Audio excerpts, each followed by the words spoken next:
అందరికీ నమస్కారం. ముఖ్యంగా విశాఖ ప్రజలకి గుడ్ న్యూస్.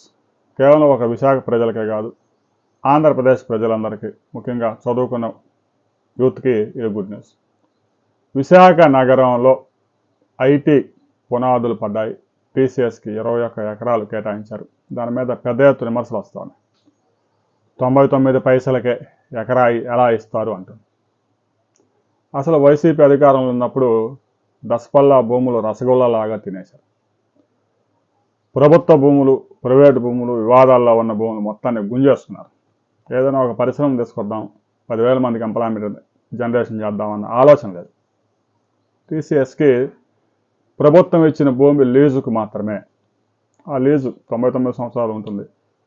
ఆ కార్యక్రమాలు టీసీఎస్ ఏదైతే ఉందో వారు కార్యాలయాన్ని నిర్మించుకుంటారు. 12,000 మందికి ఫస్ట్ ఫేజ్లోనే ఎంప్లాయ్మెంట్ జనరేషన్ చేసేందుకు టీసీఎస్ ముందుకు వచ్చింది. ఏ నగరంలోనైనా ఐటీ అభివృద్ధి చెందాలి అంటే ఐటీ ఎక్స్పోర్ట్స్లో ప్రముఖంగా ఉన్న సంస్థ ఏదైనా పెద్ద ఎత్తున కార్యకలాపాలు ప్రారంభించాలి. అప్పుడు దానికి అనుబంధంగా ఐటీఎస్ కంపెనీలు చాలా వస్తాయి. ఐటీ అనుబంధ పరిశ్రమలు. టీసీఎస్ కూడా హైదరాబాద్లో టీసీఎస్ పెట్టిన తర్వాతనే హైదరాబాద్కి మహర్దశ పట్టింది. భారతదేశంలో ఐటీ ఎక్స్పోర్ట్స్లో టీసీఎస్ని మించిన కంపెనీ మరొకటి లేదు.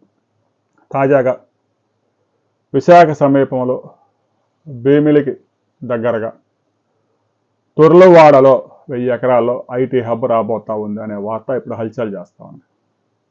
అక్కడ ప్రభుత్వ భూములు 1000 ఎకరాలు ఉన్నాయి. గతంలో వైసీపీ ఉన్నప్పుడు అప్పటి వైసీపీ ఎంపీ, ఇప్పుడు తిరుగుబాటు నేత విజయసాయిరెడ్డి ఆ కుమార్తెకి యూనివర్సిటీ పెట్టేందుకు 190 ఎకరాలు లేపేయాలని విశ్వ ప్రయత్నాలు చేశారు. మరి ఆ ప్రయత్నాలు ఎక్కడ దాకా వచ్చాయో తెలియదు. కూటమి ప్రభుత్వం వచ్చిన తర్వాత విశాఖ ఐటీ రాజధానిగా మారబోతా ఉంది.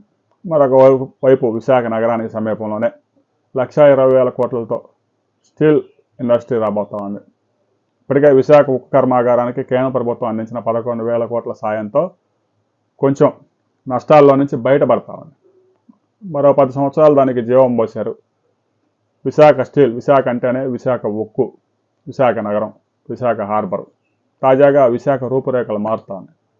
భవిష్యత్తులో విశాఖ ఐటీ రాజధానిగా పోతా ఉంది. భోగాపురం ఎయిర్పోర్ట్ అందుబాటులోకి రాబోతా ఉంది.